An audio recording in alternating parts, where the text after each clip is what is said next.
Bismillahirrahmanirrahim. Assalamualaikum warahmatullahi wabarakatuh. Innal hamdalillah nahmaduhu wa nasta'inuhu wa nastaghfiruh wa na'udzu billahi min syururi anfusina wa min sayyiati a'malina. May yahdihillahu fala mudilla lahu wa may yudlil fala hadiyalah.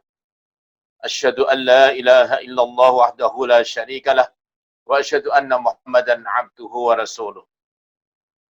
Allahumma salli wa sallim wa barik ala hadzal nabiyil karim wa ala alihi wa ashabihi ajma'in wa man sara ala nahjihi wattaba sunnatahu bi ihsanin ila yaumiddin, amma ba'd.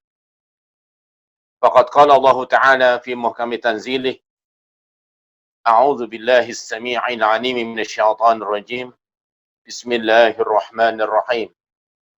Ya ayyuhalladzina amanu taqullaha haqqa tuqatih wa la tamutunna illa wa antum muslimun. Wa qala subhanahu wa may yattaqillaha yaj'al lahu makhraja wa yarzuqhu min haitsu la yahtasib. Shadaqallahul azim. Wa sadaqa rasuluhul karim wa nahnu ala dzalika minasy syahidin.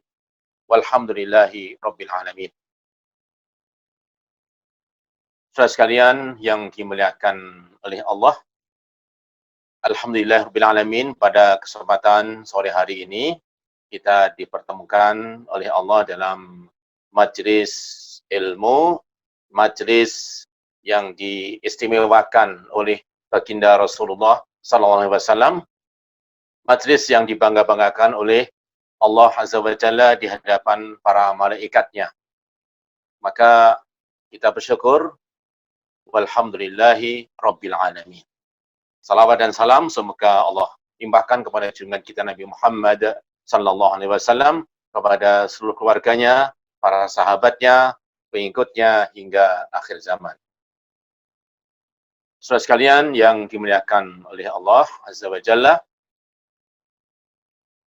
ketika kita ingin memahami masalah pandemi ataupun wabah penyakit, maka pada masa Nabi memang belum pernah terjadi.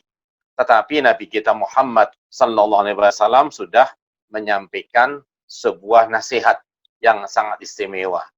Ya. Jadi ketika pada masa Nabi belum ada, pada masa Abu Bakar As-Siddiq belum ada. Baru terjadi pada masa Umar bin Khattab radhiyallahu anhu pada tahun ke-17. Ya. Maka nasihat Rasulullah SAW akhirnya menjadi rujukan untuk mengatasi. Itu berbeda dengan wabah.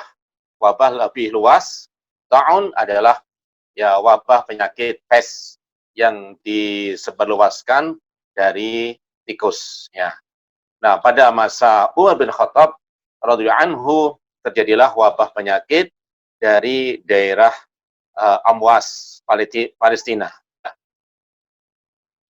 Bahkan pada waktu itu kematian itu begitu besar, bahkan sampai sekitar 20.000 sampai 30.000 orang, bisa kurang lebih separuh dari penduduk Syam pada waktu itu.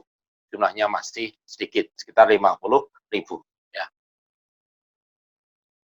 Sebuah penelitian yang dilakukan oleh Dr. Ali Ash-Shalabi, dia juga seorang sejarawan, ya, menulis di dalam aljazirah.net, ya, menyampaikan, beliau mengatakan, sebagai seorang mukmin selalu tawakal kepada Allah Subhanahu wa Ta'ala, meyakini wabah adalah bagian dari takdir Allah. Dia dituntut untuk melakukan upaya preventif dengan melakukan usaha untuk menghindari penyebab-penyebabnya. Merupakan pelajaran yang berharga dari kebijakan politik Umar bin Khattab ketika terjadi Ta'un Amwas. Itu dari daerah Palestina, perkampungan di daerah Palestina. Ya. Yang terjadi sekitar tahun 17 sampai 18 Hijriah. Ta'un Amwas ini sangat gawat, ya, yang mematikan puluhan ribu para kaum muslimin. Di antara mereka adalah para sahabat dan putra-putri para sahabat, Masya Allah. Termasuk juga di dalamnya ada Mu'ad bin Jabal, seorang ulama besar yang pernah diutus oleh Rasulullah SAW ke Yaman untuk menyampaikan dakwah di sana. Dan Abu Ubaidah ibnu Jarrah sebagai gubernur Syam, pada waktu itu beliau pun akhirnya wafat. Nah, pelajaran yang bisa kita ambil adalah ketika waktu itu Umar bin Khattab itu berusaha untuk datang ke negeri Syam. Nah, ketika mulai mendekati perbatasan antara Hijaz dengan Syam, maka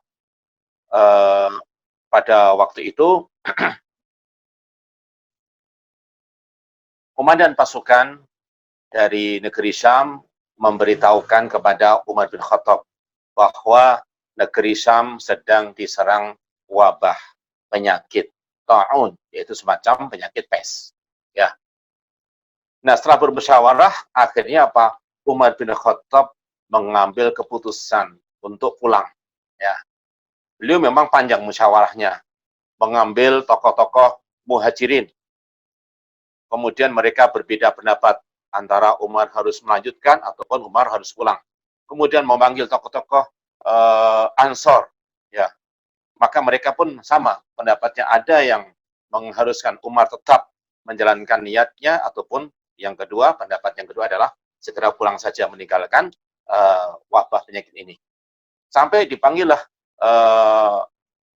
para sahabat yang tua-tua yang mengikuti perang Fathu Makkah. Maka mereka satu pendapat, Umar jangan masuk ke negeri yang di dalamnya ada wabah penyakit. Kan sebuah hadis dari Rasulullah SAW, jika kamu mendengar wabah di suatu wilayah, janganlah kalian memasukinya. Jika terjadi di tempat kamu berada, janganlah kamu meninggalkan tempat itu. Demikian Imam Bukhari meriwayatkan. Ya. Maka Umar bin Khattab pun semakin mantap dengan keputusannya itu. Nah, pelajaran yang berharga adalah Umar bin Khattab sudah mengambil sebuah langkah preventif sebagai orang yang dijamin masuk surga, sebagai orang yang faham tentang masalah Al-Quran dan As-Sunnah, maka tawakalnya nggak diragukan lagi.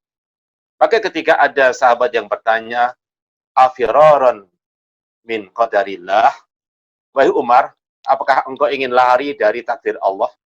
Maka beliau menjawab, ya, saya lari dari takdir Allah menuju takdir Allah yang lain. Ya. Bagaimana pendapatmu ketika kamu mengembala unta? Ada tanah yang subur, banyak rumputnya, kemudian ada tanah yang kering kerontang. Ketika kamu melihat tanah yang kering kerontang, bukankah itu juga takdir Allah? Engkau pasti memilih tanah yang subur, banyak rumputnya, itu pun juga takdir Allah. Jadi kita lari dari takdir Allah menuju takdir Allah yang lain. Maka disinilah takdir itu adalah pilihan kita. Ya, takdir adalah pilihan kita. Allah yang menentukan, kita punya hak untuk memilih. Sebagaimana kita akan menjadi orang yang sukses atau menjadi orang yang gagal, maka ketika kita mengikuti langkah-langkah orang yang sukses, punya karakter orang yang sukses, kita menjadi sukses. Kita mengikuti langkah-langkah karakter orang yang gagal, kita pasti gagal dari awal. Nah, Masya Allah. Inilah pemahaman tentang wabah penyakit yang difahami oleh Amirul Mukminin Umar bin Khattab radhiyallahu anhu. Maka dalam hal ini, meskipun Umar meminta secara khusus gubernur Syam waktu itu Abu Ubaidah bin Jarrah untuk ke Madinah, tetapi pemimpin Syam ini menolak. Ya. Umar memahami khusus untuk pemimpin perlu diselamatkan, tetapi Abu Ubaidah bin Jarrah mengatakan, aku tetap bersama mereka. Ya. Bagaimana seorang pemimpin akan meninggalkan pasukannya ketika pasukannya sedang repot menghadapi wabah penyakit, maka biarlah aku bersama mereka. Masya Allah. Akhirnya memang benar, Allah memilih Abu Ubaidah bin Jarrah untuk diwafatkan sebagai syuhada. Ya, memang Nabi kita Muhammad SAW menyampaikan, nanti pada hari kiamat, para syuhada dan orang-orang yang meninggal karena ta'un ini akan dikumpulkan. Ya, Allah mengatakan, periksa mereka, apakah pada tubuh mereka ada luka-luka yang mengucurkan darah dan aromanya wangi, maka mereka berarti para syuhada di jalan Allah. Maka ternyata para syuhada di jalan Allah itu diperiksa, semuanya luka-lukanya demikian.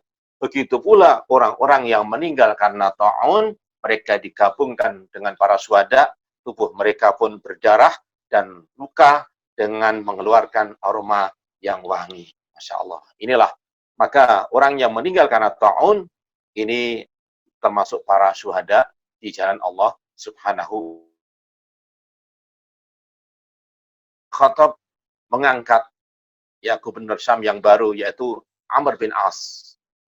Dan Umar bin Khattab waktu itu sudah memerintahkan kepada Abu Ubaidah bin Jarrah untuk naik ke gunung berpisah tempat mereka.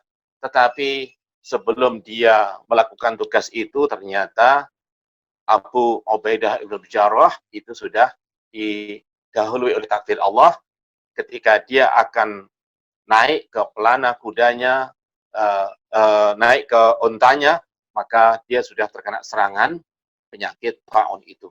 Maka tidak lama dia pun kemudian wafat, disusul oleh Mu'adz bin Jabal, dan kemudian ketika Umar bin Khattab mengangkat gubernur Syam yang baru, yaitu Amr bin As, maka langsung diperintahkan supaya setiap kelompok itu melakukan upaya yang menjauhi kelompok yang lain. Ya, jadi mereka naik ke gunung-gunung, tinggal di lereng bukit untuk menjauhi kerumunan massa, dan mereka bertahan di situ. Masya Allah. Maka akhirnya Allah Azza wa Jalla menyelamatkan mereka sampai akhirnya bisa kembali ke kota setelah beberapa waktu. Mereka meninggalkan ya, tempat tinggal mereka.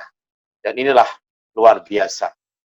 Maka dari apa yang disampaikan oleh Amr bin As atas perintah Umar bin Khattab, ini merupakan landasan fikih di dalam memahami masalah pandemi yang telah mewabah ke seluruh dunia.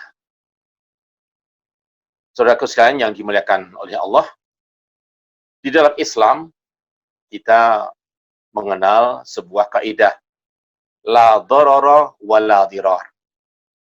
Tidak boleh mendatangkan bahaya dan juga tidak boleh menimbulkan bahaya kepada orang lain. Tidak boleh mendatangkan bahaya terhadap diri sendiri dan juga tidak boleh mendatangkan bahaya kepada orang lain. Nah, ini.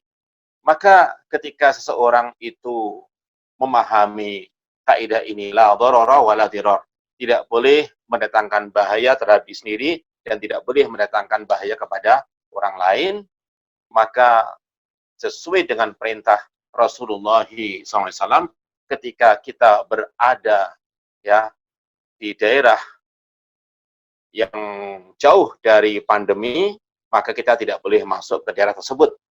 Ketika kita berada di daerah yang ada pandemi di sekitar kita, maka kita pun juga tidak keluar dari daerah tersebut. Kalau kita masuk ke wilayah yang ada pandemi, kita masuk ke wilayah tersebut, berarti kita mendatangkan bahaya terhadap diri kita sendiri. Allah mengatakan, wala tulqu bi aidikum ila tahlukah. Janganlah kalian menyerumuskan dirimu dengan kekuatanmu, dengan tangan-tanganmu ke dalam kehancuran. Dan Allah mengatakan, wala taqtulu anfusakum, innallaha kana bikum rahimah. Janganlah kalian membunuh dirimu, sesungguhnya Allah Maha kasih sayang terhadap kalian semuanya. Maka menjerumuskan diri dalam daerah yang terjangkit wabah, maka itu tidak boleh, ya. Kemudian kita keluar dari daerah wabah yang dimungkinkan kita sendiri juga terjangkit ke tempat yang lain, ini juga tidak boleh. Karena apa? Mendatangkan bahaya bagi orang lain. Kalau kita masuk ke daerah wabah berarti mendatangkan bahaya kepada diri sendiri. Kalau kita keluar dari daerah wabah berarti bisa menularkan penyakit kepada orang lain atau daerah lain yang tidak terjangkit. Ada dua hadis mengatakan la adwa, tidak ada penyakit menular. Ini maksudnya adalah, ya, ini kita perlu memahami sebab wurudnya hadis tersebut. Dulu masyarakat jahiliyah itu selalu menganggap bahwa segala sesuatu ini bisa mendatangkan bahaya dengan sendirinya, ataupun bisa mendatangkan manfaat dengan sendirinya. Maka Nabi menghapuskan keyakinan-keyakinan jahiliyah seperti itu. La adwa, tidak ada penyakit menular. Maksudnya, penyakit itu tidak akan menular kecuali dengan kehendak Allah Subhanahu wa Ta'ala. Ya, ini. Jadi, segala sesuatu, sebagaimana juga kesembuhan, itu bukan karena obat, tetapi obat itu akan menyebabkan seseorang itu sehat atau sembuh dengan izin Allah Subhanahu wa Ta'ala. Dengan dosis yang terukur, dengan ramuan yang terukur, ya, dengan waktu yang terukur, maka dengan izin Allah, Allah memberikan kesembuhan. Ya, ketika dosisnya nggak terukur, kemudian waktunya juga tidak terukur, caranya tidak terukur, maka sama-sama obat bisa jadi itu menimbulkan penyakit, tidak mendatangkan kesembuhan.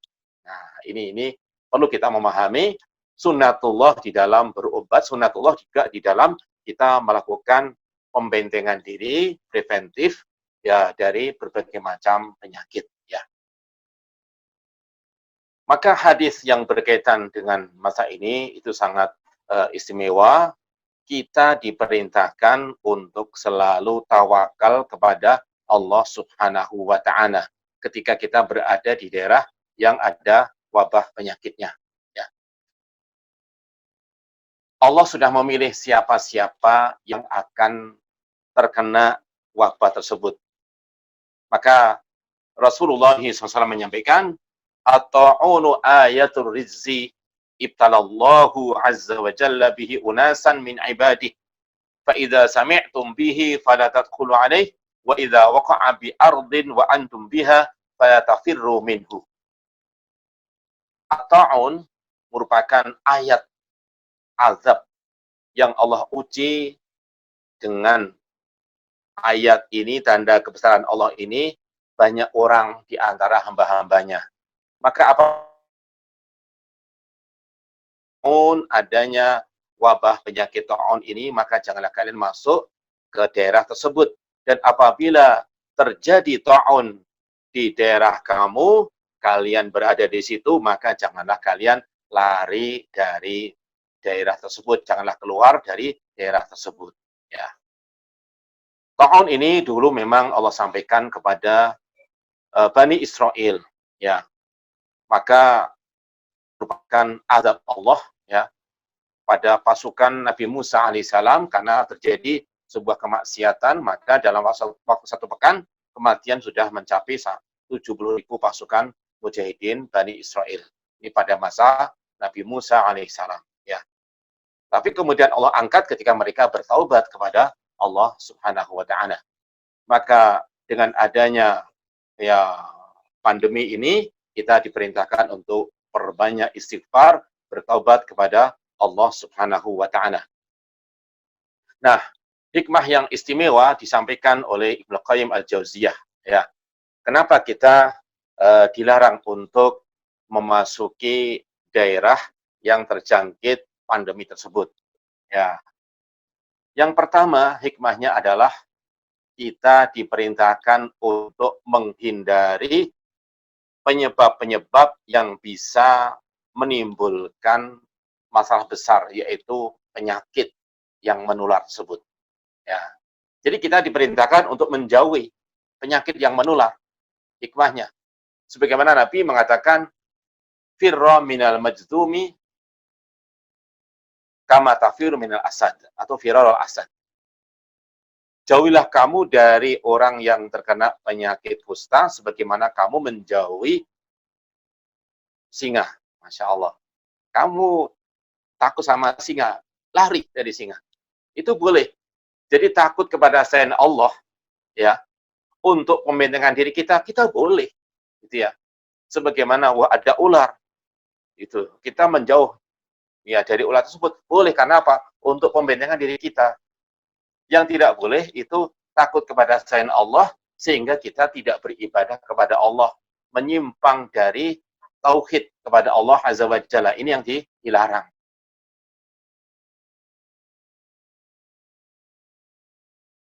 Selain Allah, takut kepada patung-patung. Wah, takut nanti terkena ini apa? Kesambet ataupun misalnya kualat terhadap patung-patung ini karena patung-patung ini membawa bahaya. Ini syirik ya, takut yang dilarang ya. Ini hikmah yang pertama, kita diperintahkan untuk menjauhi segala hal yang menyebabkan kita itu terganggu ataupun kita itu bisa sakit. Kemudian yang kedua, kita berusaha untuk mengambil jalan yang aman. Nah, ini jalan yang aman ketika sana ada pandemi, jalan amannya kita menjaga diri, tidak masuk ke daerah sana. Ya, kalau sekarang kita stay at home, ya, work from home, ya ini ya. Maka ini adalah mengambil cara yang aman, al-akhdhu bil afiyah, mengambil jalan yang aman. Ya, jadi Nabi SAW menyampaikan, la tatamannau liqa'al adu. Janganlah kalian berharap-harap bertemu dengan musuh. Ya, walakin is'alullaha al-afiyah. Mohonlah kepada Allah al-afiyah, keamanan, kedamaian, kesejahteraan. Jadi kita jangan cari-cari masalah, cari penyakit, carilah cara yang aman. Ya. Hikmah yang ketiga, ini ya, ketika kita dilarang untuk masuk ya daerah yang ada pandemiknya, berarti kita jangan menghirup udara yang membahayakan. Ya, ini. Karena bisa jadi seperti penyakit pes itu tertular gitu ya. Terjangkit dari tikus kepada manusia, kemudian dari udara yang dihirup oleh orang di sekitar yang terkena penyakit pes itu, kemudian orang akan tertular penyakit. Mana juga dari droplet orang yang terkena corona ya. Ini. Maka percikan ya dari ludahnya ataupun juga dari bersinnya itu bisa menyebabkan penularan. Maka kita diperintahkan untuk menghindari. Nah, pengamanannya di antara sekarang menggunakan masker ya, ataupun juga kita mengambil jarak ya, sosial ataupun physical distancing ya. Masya Allah.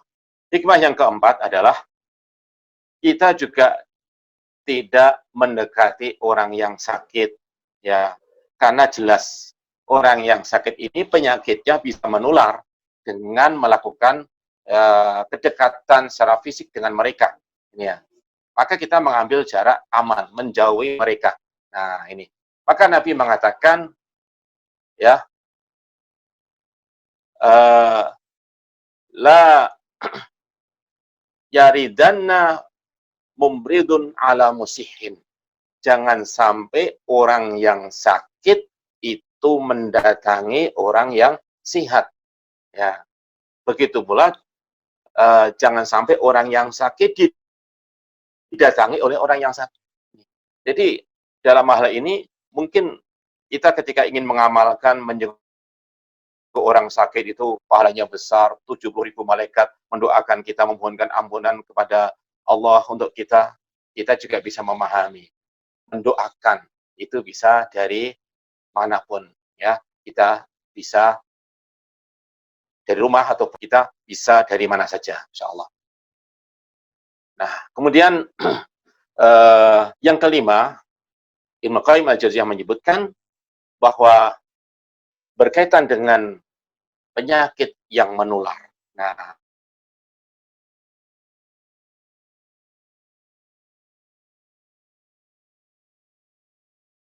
tidak pesimis dengan adanya wabah penyakit ini. Penyakit ini tidak akan menular kecuali dengan izin Allah Azza wa Jalla. Ini penting, ya. La haula wala quwata illa billah. Tidak ada upaya, tidak ada kekuatan kecuali dengan izin Allah.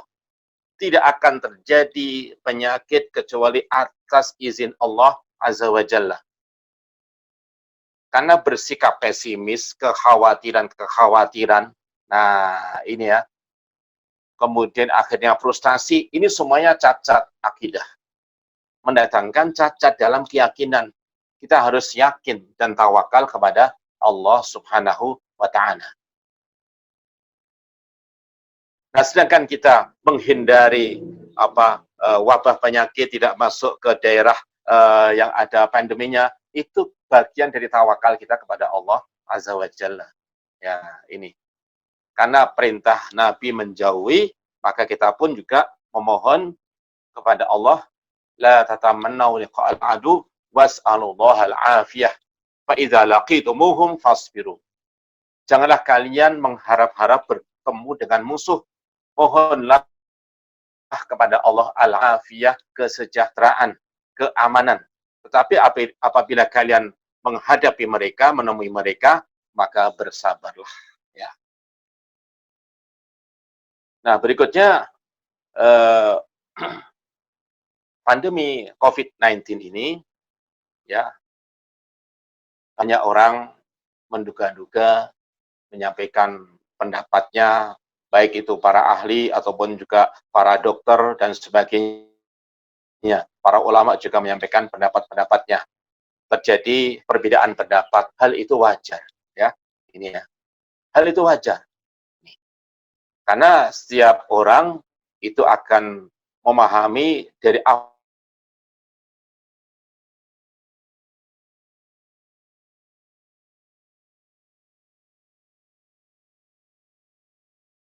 berbeda pendapat. Sesama Ansor berbeda pendapat. Ya. Maka Umar bin Khattab mengambil orang-orang yang memiliki pengalaman yang lebih besar, lebih istimewa. Maka diambillah keputusan dari mereka itu. Ya.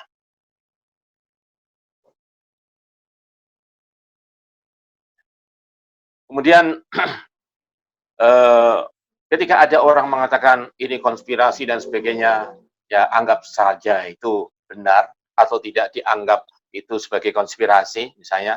Tapi ketika kita memahami ada orang-orang yang jelas ini ya terkena atau terjangkit COVID-19 ini, maka kita pun tetap mengambil sikap-sikap yang pernah disampaikan oleh baginda Rasulullah Sallallahu Alaihi Wasallam. Dimanapun kita berada, jangan kita kemudian meremehkan permasalahannya. Ya, kita melihat bagaimana para ulama di Timur Tengah itu mereka juga mengambil al-hajar as-sihi, melakukan isolasi. Ya, mereka juga melakukan karantina kesehatan untuk menjaga kesehatan. Nah, ini ya. Maka sebagaimana di Masjidil Haram, kemudian segera langsung dibersihkan, ya, dibersihkan dengan disinfektan. Kemudian juga mengambil jarak soft dalam sholatnya. Ini di Masjid Nabawi juga kemarin ketika sholat Idul Fitri yang menjadi imam dan khatib adalah Syekh Al-Hudhaifi, imam besar Masjid Nabawi, juga dilakukan ya jarak ya antara satu jamaah dengan jamaah yang lain. Maka hal ini adalah berkaitan dengan pembentengan diri. Upaya kita untuk menghindari keburukan yang diduga. Maka dalam hal ini, darul mafasid muqaddamun ala jalbil masalih.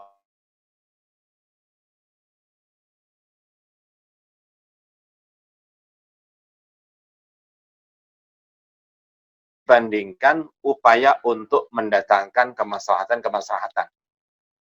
Kita mengambil jarak antara satu jamaah dengan jamaah yang lain. Padahal satu soft, ambil jarak misalnya 1 meter.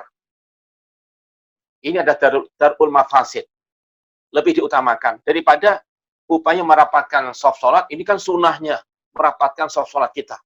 Nah, ini jangan sampai kita menyalahi sunnah. Maka kaidahnya darul mafasid muqaddamun ala jalbil masalih. Ya, upaya untuk mencegah bahaya kerusakan itu lebih diutamakan dibandingkan upaya untuk mendapatkan kemaslahatan berupa pahala yang besar, sunnah merapatkan soft dan sebagainya. Nah, ini. Maka kita tetap menggunakan cara-cara yang aman seperti itu, ya. Nah, sedangkan daerah yang jelas-jelas aman, nggak ada terjangkitnya COVID-19 ini, ketika kita kembali kepada softnya rapat, rapi, ya tanpa masker, tanpa sajadah sendiri, memang aman ya oke, no problem, gitu ya. Kalau memang sudah dinyatakan tidak perlu kita menjalankan ya dengan protokoler ya COVID-19 ini di masjid-masjid ataupun juga di tempat-tempat pertemuan kita. Tetapi ketika kita belum mendapatkan informasi yang sahih, maka kita tetap melakukan ya physical distancing, ya. Kemudian bagi kita yang menghadapi musibah ataupun pandemi ini, maka kesabaran bagi keluarga, kesabaran bagi orang yang terkena penyakit tersebut, ya. Maka tadi saya sampaikan bahwa para syuhada dan orang-orang yang meninggal karena wabah penyakit ta'un dihadirkan pada hari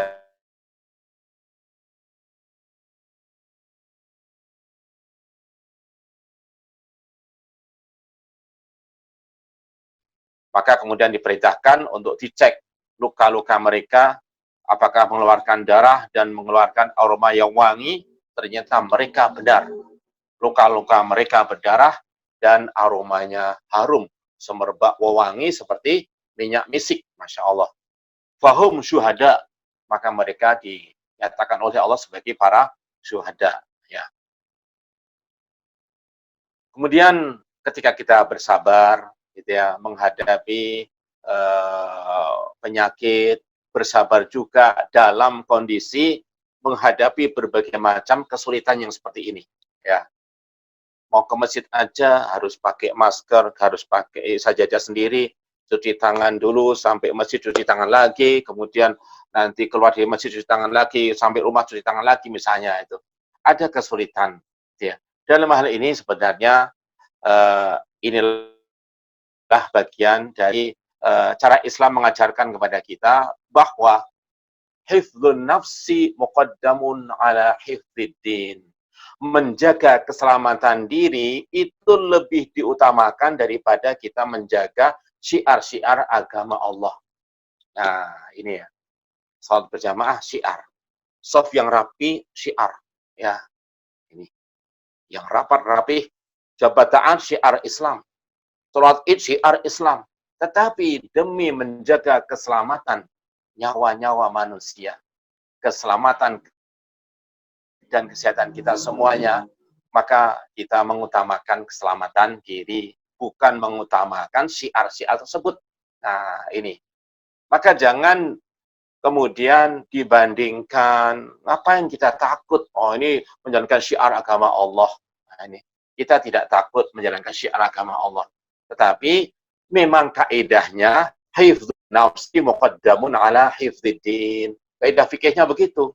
Ya, menjaga keselamatan diri lebih diutamakan daripada menjaga syiar-syiar agama Islam, agama Allah. Nah, maka ketika masjid sementara tidak dijalankan sholat berjamaah kecuali azan, kemudian iqamat yang sholat hanya beberapa gelintir dengan mengambil jarak. Maka ini adalah berkaitan dengan hifdzun nafsi muqaddamun ala hifdziddin. Menjaga jiwa raga kita, keselamatan diri kita, nyawa kita lebih diutamakan dibandingkan menjaga syiar-syiar agama kita. Maka memang pada masa Umar bin Khattab, ketika mereka harus berada di gunung-gunung, di lereng-lereng, maka di kota tidak ada sholat Jumat. Bukan kok terus kalau Jumatan mereka turun ke kota lagi, enggak. Mereka tetap bertahan di tempat mereka masing-masing. Sholatnya di tempat mereka masing-masing. Nah, inilah. Jadi ini luar biasa. Dan waktunya tahun 17 sampai tahun 18 Hijriah. Sekitar 2 tahun. Kematiannya cukup besar. Ini ya. Maka menjaga menjaga keselamatan nyawa manusia ini sangat diistimewakan. Sampai misalnya terjadi penundaan ibadah haji ataupun pembatalan ibadah haji tahun ini misalnya, kalau memang ya dari pihak bagian keamanan Arab Saudi ataupun kesehatan sana mengatakan kondisinya belum memungkinkan untuk menerima tamu-tamu Allah dalam jumlah yang besar, maka kita memaklumi hal itu, ya. Tidak ngotot kemudian berangkat lewat jalur mana, tidak pakai jalur atau paspor hijau ya, kayak paspor coklat misalnya. Ya, tidak harus begitu ya. Ini. Jadi kita memang bisa memaklumi seperti itu. Sebagaimana pada tahun berapa 87 ya, terjadi wabah penyakit meningitis ya di kalangan jamaah haji. Waktu itu yang meninggal sampai 10.000 jamaah haji. Nah, ini. Maka tahun berikutnya setiap jamaah haji wajib divaksin. Vaksin meningitis ya. Ini. Jadi ketika saya mau berangkat haji ya vaksin dulu. Dan ada surat vaksinnya berlaku sampai kalau salah 4 bulan gitu ya. Vaksin meningitis gitu ya. Maka seperti itu adalah bagian dari upaya pencegahan. Nah, yang tidak mau vaksin gitu ya. Nah, kita tahu beritanya ya, ada orang yang niat umroh ke sana nggak mau vaksin, ternyata sakit kemudian pulangnya akhirnya meninggal dunia. Nah, wal'iyadzubillah. Maka seperti ini adalah bagian dari cara yang tidak diajarkan oleh para ulama. Kita diperintahkan untuk mengikuti para ulama, bukan para juhala. Wallahu a'lam ya. Jadi ketika kita memahami segala sesuatu ini ditakdirkan oleh Allah, maka kita pun mengambil cara yang aman bagian dari takdir Allah. Ya, ini. Kita yakin tidak ada yang bisa menimpa diri kita kecuali yang sudah Allah tetapkan atas diri kita. Ya. Nabi mengatakan, wa'lam ma asobaka lam yakun liukhti'ak.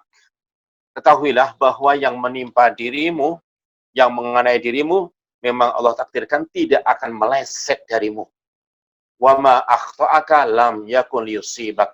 Sedangkan yang meleset dari dirimu, yakinlah itu memang Allah takdirkan tidak akan mengenai dirimu. Insya Allah. Nah, mengambil sebab-sebab ataupun sarana untuk selamat, ini wajib. Nah, ini. Sebagaimana Nabi juga tahu bahwa kematian di tangan Allah. Tetapi ketika perang Uhud, Nabi juga menggunakan ya helm besi, kemudian baju besi. Nabi juga mengangkat senjata. Meskipun demikian, Nabi pun terluka di kepalanya. Gigi Nabi pun juga ada yang patah. Tetapi itulah takdir Allah Azza wa Jalla terhadap Nabi kita Muhammad Sallallahu Alaihi Wasallam. Segala sarana untuk penyelamatan diri sudah dilakukan. Para sahabat sudah berusaha melindungi Rasulullah SAW. Nabi pun juga gigih dalam berjuang. Tetapi ada musibah, maka itulah bagian dari kehendak Allah Azza wa Jalla. Ya. Kemudian tadi saya katakan takut kepada selain Allah itu kalau untuk keselamatan diri kita itu boleh, ya. Sebagaimana kita takut dari singa, takut kepada ular itu boleh, ya. Sebagaimana Nabi memerintahkan kita lari dari orang yang terkena penyakit ya kusta atau lepra ya, seperti kita lari dari singa. Bahkan Nabi pernah mengetahui informasi dari sahabat Bani Thaqif yang akan berbaiat kepada Rasulullah SAW. Ada satu orang itu terkena penyakit ya lepra, maka Nabi kirim utusan supaya orang ini pulang. Dan Nabi mengatakan, irji' faqad baya'naka, pulanglah engkau, kami sudah membaiat engkau, pulang. Jadi tanpa diajak salaman oleh Nabi, segera suruh pulang saja, menjauhi sahabat-sahabat sehat yang lain. Ya, demikian. Kemudian berkaitan dengan at-ta'un. Ada sebuah hadis ini yang sangat istimewa. Nabi SAW menyampaikan, ala anqabil Madinah malaikatun la yadkhuluha ta'unu walad dajjal. Dalam hadis yang sahih, Nabi menyampaikan di depan pintu-pintu Madinah itu ada para malaikat. Sehingga ta'un tidak akan masuk Madinah. Dan Dajjal tidak akan masuk. Nah, ta'un tadi saya katakan adalah penyakit pes. Ya. Bukan wabah yang sekarang ini. Ya. Maka para ulama juga memahami apakah Madinah bisa terkena ini pandemi COVID-19? Bisa. Karena ini bukan ta'un. Ya. Ta'un ini adalah wabah penyakit pes. Tidak akan masuk Madinah karena dijaga oleh para malaikat. Sedangkan penyakit yang lain bisa terjadi sebagaimana dalam sejarah, yaitu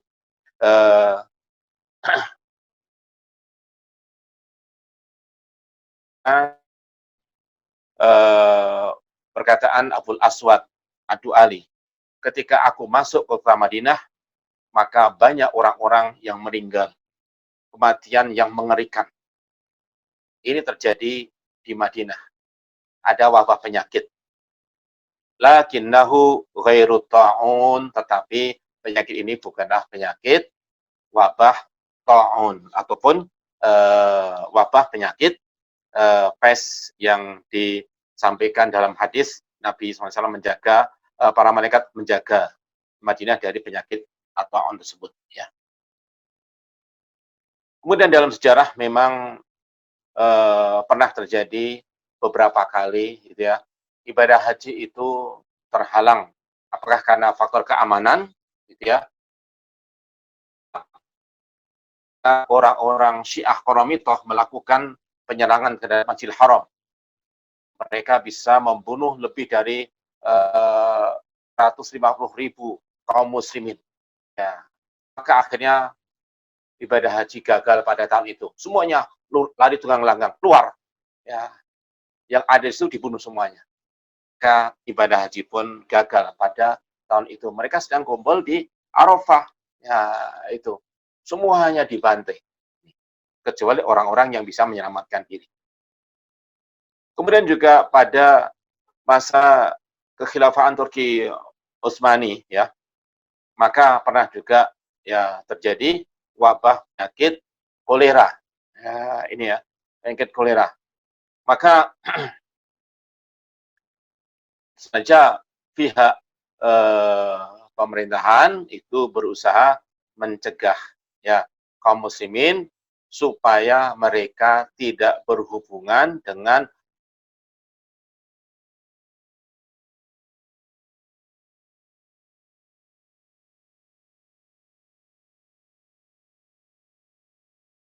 jadi maka yang mereka berhubungan akan terkena penyakit itu, wabah itu. Yang menjauh mereka akan selamat.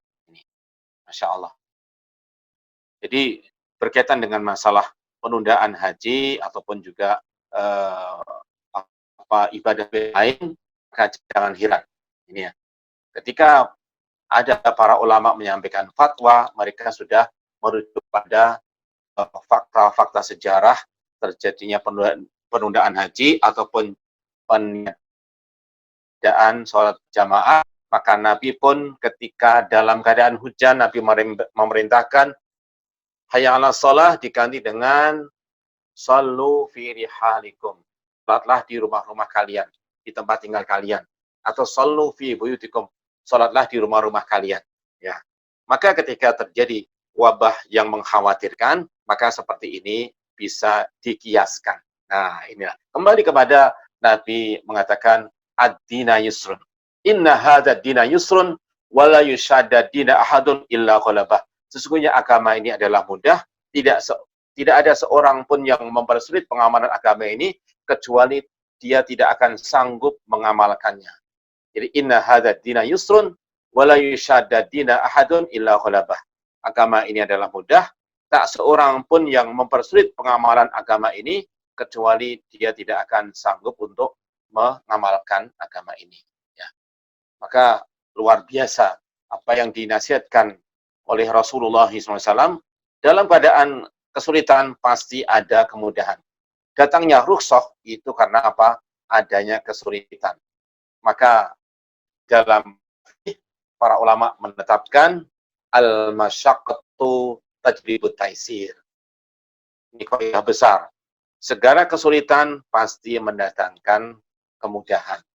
Setiap ada kesulitan dalam pengamalan Islam, pasti ada rukhsah, ada keringanan. Nah, para ulama mengumpulkan rukhsah-rukhsah dari berbagai hukum-hukum. Hukum sholat ada rukhsah, hukum zakat ada rukhsah, hukum puasa ada rukhsah, hukum haji ada rukhsah. Semuanya ada, ternyata disimbolkan karena ada kesulitan. Maka para ulama membuat sebuah kaidah al-masyaqqatu tajlibut taisir. Setiap kesulitan pasti mendatangkan kemudahan. Dan merujuk kepada firman Allah, inna ma'al usri yusra, inna ma'al usri yusra. Nah, setiap ada kesulitan pasti ada kemudahan.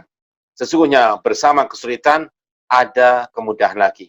Satu kesulitan didampingi oleh dua kemudahan.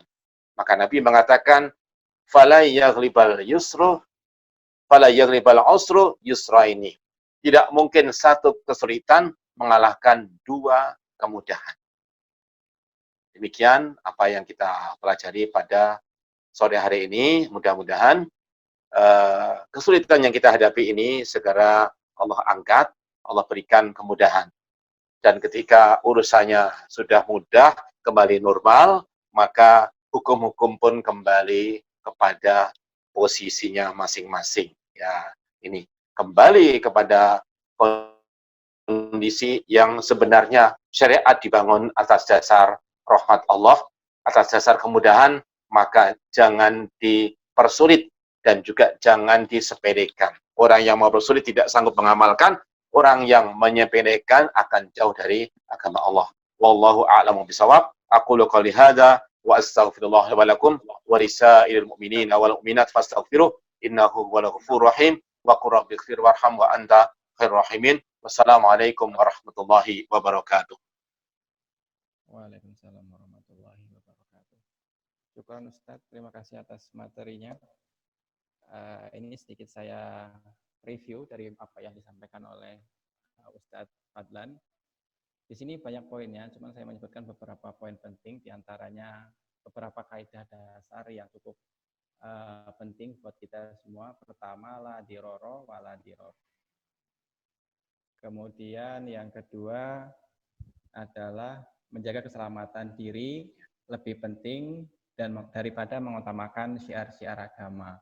Dan yang ketiga itu tadi disebutkan setiap ada kesulitan dalam Islam ada keringanan di dalamnya atau berukhsah. Nah, mungkin bagi teman-teman yang ingin bertanya bisa dipersilakan secara langsung ataupun bisa menggunakan chat. Oh, silakan. Ngopi dulu.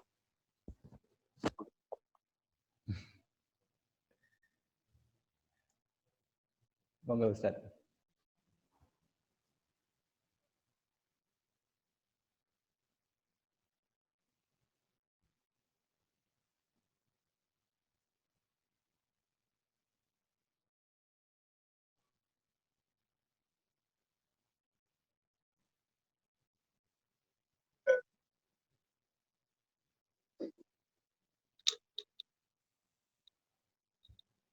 Monggo buat teman-teman, adakah yang mau ditanyakan?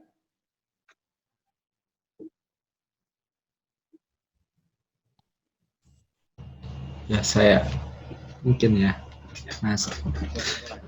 Ya, bismillahirrahmanirrahim. Assalamualaikum warahmatullahi wabarakatuh. Waalaikumsalam. Syukron Ustadz atas penjelasannya tadi. Saya ingin tanyakan ya, bagaimana kemudian sikap kita dalam menyikapi fenomena wabah di Indonesia gitu. Karena sekarang itu kalau kita melihat kecenderungannya itu bahwa pertama kita menyadari bahwa ada pola penanganan yang mungkin ya pelin-pelan dari pemerintah gitu. Kadang bilang ini, ada yang bilang misalnya kayak teori tentang ya pelarangan mudik gitu. Ada dari pemerintah sendiri bolehkan, terus dari kalau kita di kesehatan protokolnya kan memang menghindari kemudian untuk adanya perpindahan penduduk untuk sementara waktu gitu. Dan juga kayak misalnya juga fatwa-fatwa MUI terkait ibadah dan sebagainya terkait di wabah ini kan ya kadang kita melihat ya fatwanya sudah jelas, tapi ketika sampai di tingkatan terkecil masyarakat itu kadang ya kembali lagi kepada bahasanya keinginan masyarakat sendiri itu gitu. Jadi kadang itu membuat suatu kebingungan juga di masyarakat gitu. Jadi menurut pertanyaan saya bagaimana kita menyikapi seperti itu adanya dari pihak pemerintah sendiri itu adanya ke apa ya mungkin bahasa sederhananya itu tidak konsisten dalam kemudian program-programnya dan juga ada yang bersinggungan dengan prinsip-prinsip yang kita pahami dalam ilmu kesehatan seperti itu. Terima kasih Ustaz. Ya, baik. Ya. Memang memahami masalah fikih itu tidak pernah terlepas dari masalah politik gitu ya. Ini fikih bisa dipolitisir gitu ya. Kemudian juga bisa jadi politik itu bisa diwarnai oleh fikih. Nah, ini ya. Bagus. Kalau politik diwarnai oleh fikih itu berarti apa ilmu para ulama. Tetapi kalau apa fikih dipolitisir, nah ini fikihnya ini digunakan oleh para politisi. Nah, maka ini yang bisa bikin permasalahannya nggak selesai-selesai ya. Kalau saya merujuk kepada pernyataan itu ya, Dr. Siti Fadilah ya, itu dari wawancara dengan Deddy Corbuzier itu bagaimana dulu ketika dia menjadi Menteri Kesehatan ternyata dia bisa membatalkan ya pandemi flu burung yang dinyatakan oleh WHO itu di skala internasional karena berdasarkan ilmu dan penelitian dia bahwa flu burung tidak akan menular kepada manusia. Nah ini, jadi manusia ke manusia. Tapi kalau dari binatang ke manusia, dari burung ke manusia tidak, itu ya. Maka akhirnya kan pandemi itu dibatalkan, itu ya. Padahal WHO sudah menyiapkan bisnis vaksin flu burung untuk manusia di seluruh dunia. Maka negara-negara yang harus membeli dengan cara utang itu pun akhirnya dibatalkan. Nah, ini ketika ditanya oleh Deddy Corbuzier apakah mungkin ya pandemi COVID-19 ini juga seperti itu, maka dia mengatakan ya like this ya kira-kira seperti itu ya. Artinya apa? Jadi seperti apa yang dinyatakan oleh Siti Fadilah, ternyata pemerintah juga santai-santai saja. Itu ada konser itu ya tanggal 20 Mei kemarin, artinya kok nggak takut-takut banget ya. Pada konser kan orangnya berjubel, bersentuhan, gitu ya. Kemudian juga makan-makan di STPDN, ya, di mana itu ya sekolah ini pemerintahan ya, sekolah tinggi ilmu pemerintahan itu biasa saja, bahkan dinyatakan oleh langsung Kapolnya tidak melanggar itu ya aturan, itu ya, seperti itu. Artinya apa? Ya, ketika orang-orang penting itu sudah mengambil sikap longgar, gitu ya, maka apalagi yang dilakukan oleh masyarakat. Nah, kalau saya melihat, loh mereka kan paling takut mati, mereka kan paling takut kena wabah, itu. Tapi kenyataannya santai-santai banget itu ya. Ya, artinya mereka tahu tahu masalah, bukan orang-orang bodoh. Nah, ini ya, itu. Presiden yang datang loh tuh. Nah, sampai ya itu nilang motor segala. Artinya kan ini sesuatu yang perlu kita jadikan sebagai sebuah pertimbangan gitu ya. Kemudian juga mal-mal dibuka, kemudian juga pasar-pasar juga selama ini juga tetap ramai gitu ya. Di Jogja itu jalan yang namanya Kampung Ramadan ramai terus, juga nggak ada masalah. Artinya apa? Kalau memang itu memang terjadi pandemi di daerah apa itu pasar-pasar yang ramai, kemudian juga itu kan udah dikatakan peningkatannya drastis, gitu ya. Pasar Ramadan itu ramai terus. Di kota gede itu ramai terus, tiap sore. Di jalan-jalan, di sekitar pasar itu ramai semuanya. Seperti tahun-tahun sebelumnya, ramai gitu ya.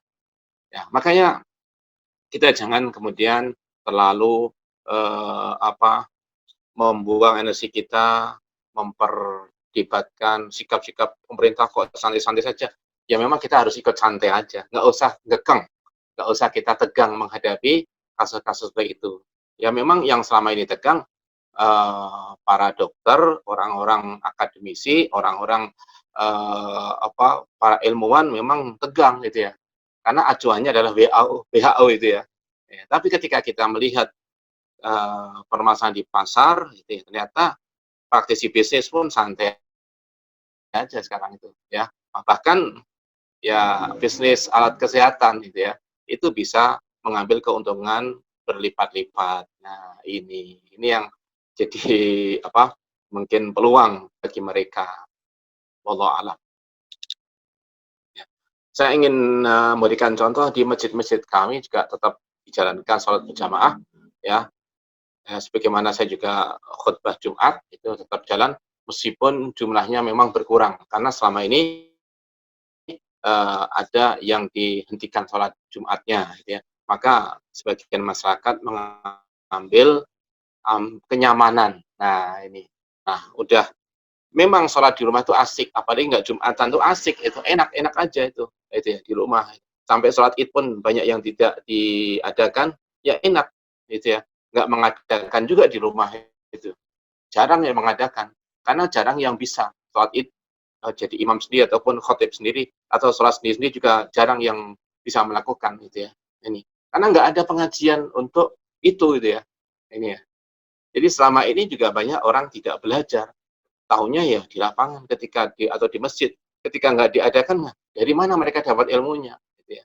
Maka saya tetap menjalankan sholat di masjid ya dengan protokoler ya karena masjidnya pinggir jalan maka tetap menggunakan itu ya tes suhunya juga diadakan kecuali untuk wilayah RT RW sendiri gitu ya. Kalau orang pendatang maka pakai tes suhu dulu ya.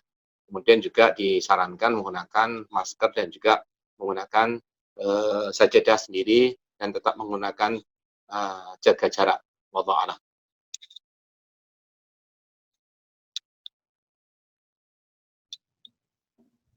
Baik, terima kasih Ustadz.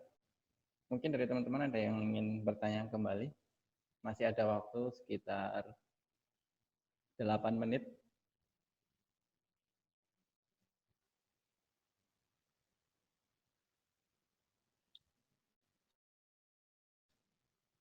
Mungkin sembari menunggu teman-teman yang lain, saya ingin bertanya Ustadz terkait dengan ini Ustadz. Azan itu kan kadang kalau pas di pandemi sekarang tuh sering disebutkan as-sholatu fi buyutikum gitu Ustadz. Ya. Apakah memang di zaman Rasul memang seperti itu dan apakah memang ini khusus untuk wabah ataukah memang dalam kondisi-kondisi tertentu bisa menggunakan ini Ustadz? Ya, baik. Ya. Tadi saya singgung berkaitan dengan masalah azan di saat hujan. Nabi memerintahkan sallu fi rihalikum atau as-sholatu fi buyutikum, salat di rumah-rumahmu. Jadi Nabi mengajarkannya saat hujan. Nah, begitu hujan deras, gitu ya, maka azannya itu hayya 'alas shalah diganti dengan sallu fi rihalikum atau fi buyutikum, salatlah di ruang rumah kalian atau di tempat-tempat tinggal kalian, ya. Jadi ini dalam kondisi